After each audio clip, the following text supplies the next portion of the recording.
നമ്മുടെ ഈ മലപ്പുറം സൈഡിലൊക്കെ നെയ്ച്ചോറ് അല്ലെങ്കിൽ ബിരിയാണിക്കൊക്കെ ഇങ്ങനൊരു ചമ്മന്തി സൈഡായിട്ട് നിർബന്ധമാണ്.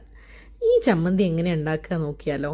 ഇതിനൊരു 1/2 കപ്പ് തേങ്ങ, ഒരു കൈപ്പിടി നമ്മുടെ പുതിനയിലയിലെ മിൻറ്റ് ലീവ്സ്, പിന്നെ ഒരു 3 ചെറിയ ഉള്ളി, ഒരു ചെറിയ കഷ്ണം ഇഞ്ചി, ഒരു ചെറിയ വെളുത്തുള്ളി, പച്ചമുളക്. ഇതിലാദ്യം ഞാൻ മിക്സിയിൽ ഈ ചെറിയ ഉള്ളിയും വെളുത്തുള്ളിയും ഒരു പച്ചമുളകും ഇഞ്ചിയും കുറച്ച് ഉപ്പും ഇട്ടിട്ട് അതിനെ നന്നായിട്ടൊന്ന് അരച്ചെടുക്കുന്നുണ്ട്. ഈ പച്ചമുളകിന് നല്ല എരിവുള്ളതുകൊണ്ടാണ് ഞാൻ ഒന്ന് ഇടുന്നത്. നമുക്ക് നോക്കിയിട്ട് അടുത്തതിടാം.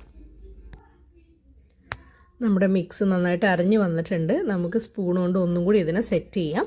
ഇനി ഇതിലോട്ടാണ് നമ്മൾ ചിരവി വെച്ചിരിക്കുന്ന തേങ്ങ ഇടുന്നത്. ഒരു അരമുറിയുടെ പകുതി തേങ്ങ ഇതിൽ ഞാൻ എടുത്തിട്ടുള്ളൂ. അതിലോട്ട് നമ്മളെ കൈപ്പിടി അളവിലുള്ള പുതിനയില അല്ലെങ്കിൽ മിൻറ്റ് ലീവ്സ്.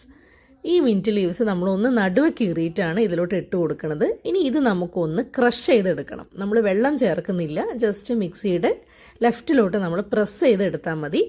നന്നായിട്ട് ഒന്നും കൂടിയും അതിനെ സെറ്റ് ചെയ്ത് നമ്മൾ ഇതിലോട്ട് ഈ സ്പൂൺ അളവിൽ 2 ടീസ്പൂൺ നമ്മൾ വിനേഗർ ഒഴിക്കുന്നുണ്ട്. ഈ ചമ്മന്തിയിൽ പൊതുവേ നമ്മൾ വിനേഗറാണ് യൂസ് ചെയ്യാറുള്ളത്.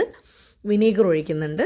പിന്നെ ആവശ്യത്തിന് കുറച്ചും കൂടിയും ഉപ്പ്. എരിവ് കുറവായതുകൊണ്ട് ആ ഒരു പച്ചമുളകിൻ്റെ പകുതി കൂടി ഞാൻ ഇതിലോട്ട് ആഡ് ചെയ്യുന്നുണ്ട്. ഇതും നമുക്കൊന്നും കൂടിയും ക്രഷ് ചെയ്ത് എടുക്കാം. നമ്മളിതിൽ വെള്ളം ഒട്ടും ചേർക്കുന്നില്ല. നമ്മുടെ ചമ്മന്തി ഇപ്പോൾ റെഡിയാണ്. നന്നായിട്ട് ഒന്നും കൂടി മിക്സ് ചെയ്തിട്ട് നമുക്കിതൊരു സെർവിങ് പ്ലേറ്റിലോട്ട് മാറ്റാം. ഇത് ഇങ്ങനെ ഗീ റൈസ് ബിരിയാണിക്കൊക്കെ ഒരു സൂപ്പർ കോമ്പിനേഷനാണ്. ഒന്ന് ട്രൈ ചെയ്ത് നോക്കൂ. Thank you for watching.